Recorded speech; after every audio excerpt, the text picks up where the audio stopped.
वाहेगुरु जी का खालसा, वाहेगुरु जी की फतेह। आज मैं आपको गुरु नानक देव जी और सच्चा सौदा के बारे में बताने जा रही हूँ। गुरु नानक देव जी को साधुओं की संगत करना अच्छा लगता था। वो गांव के बाहर रह रहे साधुओं के पास चले जाते और उनसे ईश्वर के बारे में बातें करते। उनका मन किसी भी काम में नहीं लगता था। उनके पिता यह सब पसंद नहीं करते थे।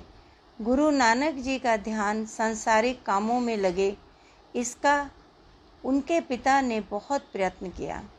उनके पिता ने उन्हें जानवर चराने का काम सौंपा। वो जानवरों को जंगल ले जाते और उन्हें चरता छोड़ खुद ध्यान लगाकर बैठ जाते। एक बार वो ऐसे ही ध्यान लगाकर बैठे थे तो सारे जानवर पास के खेत में घुस गए और सारा खेत चर डाला।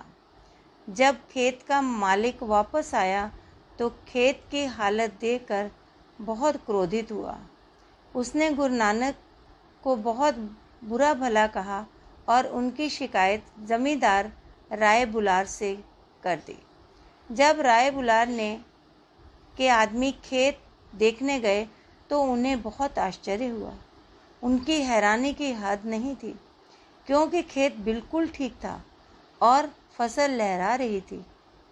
इसी तरह जब वो ध्यान में थे तो उन्हें नींद आ गई और वो वहीं पर लेट गए।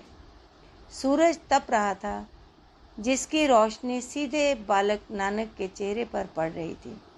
तभी एक सांप आया और उसके पास आकर इस तरह फन फैलाकर खड़ा हो गया जैसे कि मानो गुरु नानक के चेहरे पर छाया कर रहा हो। तभी वहाँ से जमींदार राय बुलार अपने साथियों के साथ गुजर रहे थे। यह नज़ारा देखकर राय बुलार को बहुत आश्चर्य हुआ। उन्होंने महसूस किया कि नानक कोई साधारण बालक नहीं है। धीरे धीरे गुरु नानक देव जी की ऐसी बातें की चर्चा सारे जहान में होने लगी। कुछ समय बाद उनके पिता ने सोचा कि नानक को किसी काम में लगाना चाहिए। उन्होंने गुरु नानक जी को अपने पास बुलाया और 20 रुपए देकर कहा कि इससे कोई अच्छा और सच्चा सौदा करके आओ। गुरु नानक बाला जी के साथ लेकर व्यापार के लिए चले गए। रास्ते में उन्हें कुछ साधुओं को बैठे देखा तो वो उनके पास जाकर बैठ गए।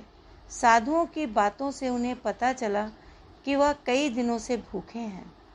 उन्होंने इरादा किया कि वो इनकी सहायता करेंगे। उन्होंने सोचा कि इससे अच्छा और क्या सच्चा सौदा हो सकता है। बाजार जाकर उन्होंने राशन खरीदा और वापस साधुओं के पास आकर उन्हें खाना बनाकर खिलाया। कई दिनों तक वो वहीं पर रहे।